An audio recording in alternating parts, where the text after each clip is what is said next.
अस्सलामुअलैकुम, welcome to my channel miss mathematics. कैसे हैं आप सब लोग। आज हम एक्सरसाइज 2.4 ही कंटिन्यू करेंगे और एक्सरसाइज 2.4 का हम क्वेश्चन नंबर 9 देखने जा रहे हैं।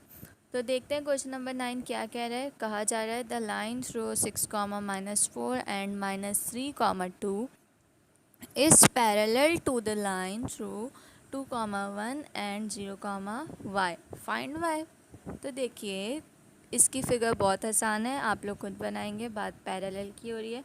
एक लाइन किन दो पॉइंट से मिलके बन रही है, 6, -4 से और -3, 2। तो आप लोग क्या करेंगे, ए बी करके एक लाइन ड्रॉ करेंगे, एक कॉर्नर पे ए और दूसरे लास्ट पॉइंट पे बी।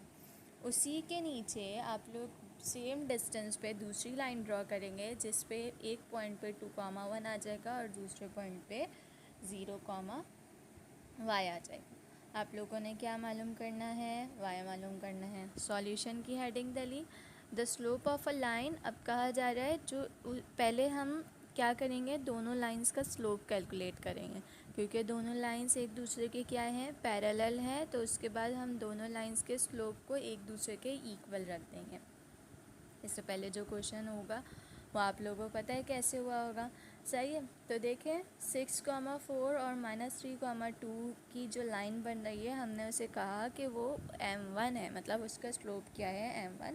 हमने बताया x1 y1 क्या है और x2 y2 हमारे पास क्या है। तो x1 y1 6, -4 है और x2 y2 हमारे पास -3, 2 है।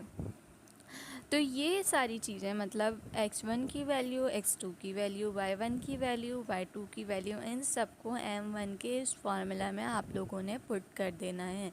फार्मूला यही है, सिंपल सा फार्मूला है। इस फार्मूला में जब आप लोग पुट करेंगे तो देखें क्या होगा।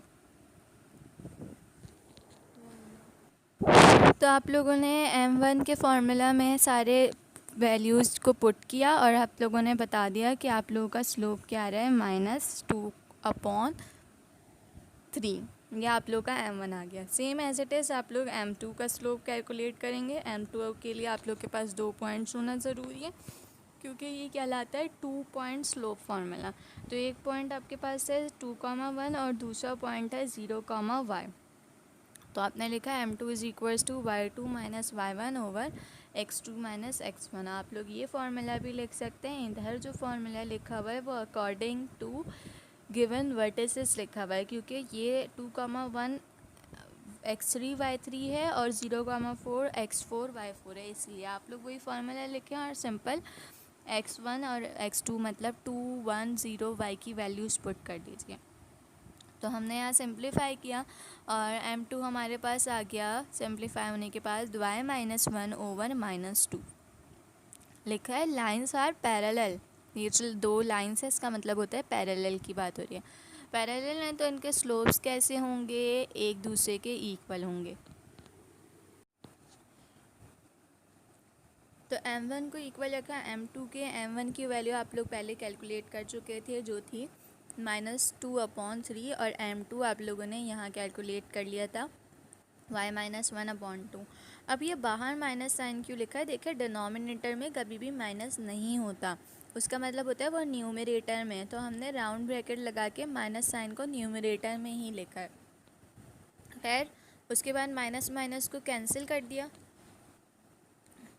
क्योंकि लेफ़्ट हैंड साइड पे भी जब माइनस हो और राइट हैंड साइड पे भी माइनस हो तो दोनों एक दूसरे को कैंसिल कर देते हैं। कैंसिल करने के बाद हमने क्या किया, क्रॉस मल्टीप्लिकेशन स्टार्ट की और ये हम लास्ट स्टेप पे पहुंच गए कि -3y - 3 इज़ टू 4।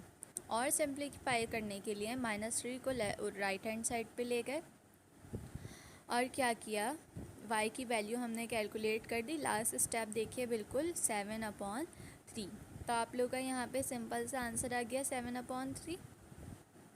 ये आप लोगों ने कैलकुलेट करना था, मतलब y की वैल्यू कैलकुलेट करनी थी बाय यूजिंग स्लोप, क्योंकि दो लाइंस गिवन थी और दोनों एक दूसरे के पैरेलल थी। यहाँ पे हिंट ये दे दी गई थी कि जब पैरेलल वर्ड यूज़ कर लिया गया है तो मतलब पैरेलल कंडीशन यूज़ करनी है, तो इसलिए हमने आसानी से इस क्वेश्चन को सिंप्लीफाई कर लिया। अब आप लोग को क्वेश्चन नंबर 10 सॉल्व करना मुश्किल नहीं लगेगा, क्योंकि सेम एज इट इज़ होगा, बस कंडीशन चेंज है। मतलब इससे पहले वाले क्वेश्चन में पैरेलल की बात हो रही थी और फाइंड क्या करना था, वाई करना था। इस क्वेश्चन में परपेंडिकुलर की बात हो रही है और फाइंड क्या करना है, एक्स करना है। तो लिखा हुआ है the line through 2,5 and -3,2 is perpendicular to a line 4,-1 and x,3 find x.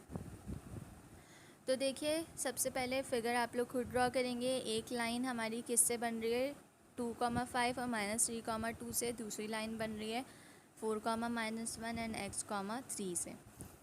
Solution की हेडिंग डाली, slope m1 of a line through 2,5 and -3,-2 is given by m1 is equals to x2 y2 minus y1 over x2 minus x1। x1 y1 x2 y2 बता दिया गया hair करके कि क्या है, और फिर m1 के फार्मूला में x1 x2 y1 y2 की वैल्यूज़ पुट कर दी। तो हमारे पास m1 हमारे पास आ गया 7/5। या सिंप्लीफिकेशन आप लोग खुद देखिएगा। उसके बाद लिखा है slope m2 of a line 4,-1 and x,3 is given bye m2 y2 minus y1 over x2 minus x1। ये फार्मूला लिखें, या y4 minus y3 over x4 minus x3, ये फार्मूला लिखिए। बात एक ये सही है।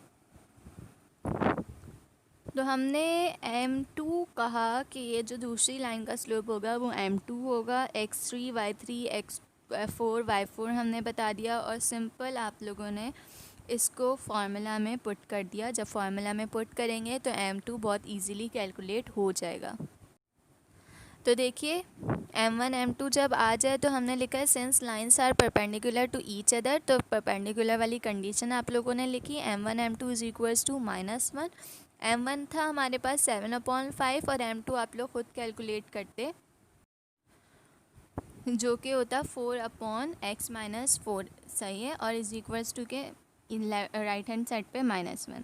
इसको सिंप्लीफाई किया, 7 को 4 से मल्टीप्लाई किया और 5 को x और 4 से मल्टीप्लाई किया। सिंप्लीफाई करने के बाद आप लोग के पास एक इक्वेशन आ गई।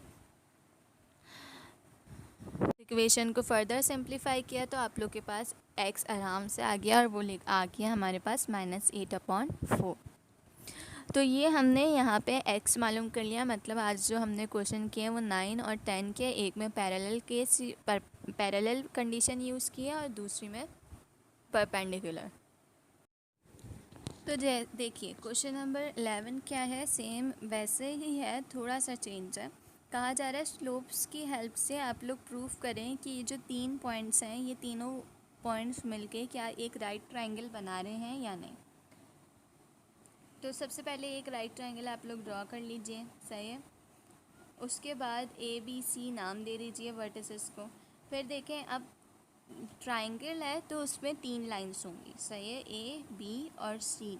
ABC को मिला के कोई 3 लाइंस बन रही होंगी। मतलब AB एक लाइन हो गई, BC दूसरी लाइन हो गई और CA तीसरी लाइन हो गई। तो देखिए AB किसके परपेंडिकुलर होगी, BC के, ये बात आप लोगों को पता है। अगर परपेंडिकुलर हो गई तो हम कौन सी कंडीशन यूज़ करेंगे, परपेंडिकुलर वाली।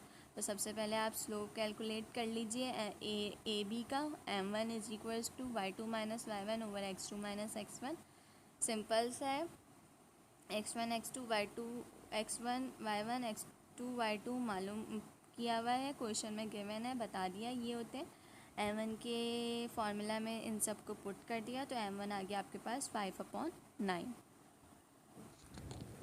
उसके बाद स्लोप ऑफ AC, मतलब AB का काम हो गया, फिर AC कैलकुलेट करें। AC को हमने क्या दिया, क्या है ये आपके पास m2 है।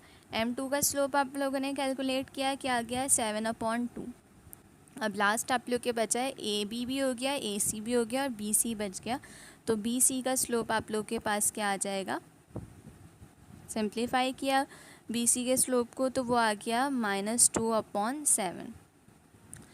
तो देखिए उसके बाद आप लोगों ने क्या कहा, तो देखिए आप फिगर को देखिए, AB तक जो लाइन आ रही है उसका स्लोप m1 हो गया, ए सी तक जो आ रही है उसका स्लोप m2 हो गया और बी सी का स्लोप m3 हो गया। तो मुझे ये चेक करके बताएं, बी सी की लाइन को अगर मैं बी से सी तक के जाऊं और सी को एक्सटेंड कर दूं, तो बी सी किसके परपेंडिकुलर दिख रही है आप लोगों को? ए सी के परपेंडिकुलर दिख रही है। परपेंडिकुलर क्या होती है? एक लाइन के ऊपर अगर दूसरी लाइन खड़ी हो जाए। सही है। तो ये जो ड्रॉ हुई हुई है बी सी के ऊपर दूसरी लाइन, वो ए सी ड्रॉ हुई हुई है।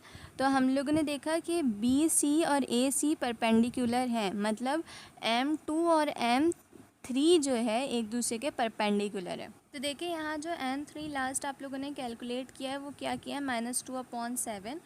अब यहाँ पे लिखा हुआ है M2 is equals to M3, इसको छोड़ दें। आप लोगों ने लिखना है M2 multiply by M3 is equals to -1। और फिर M2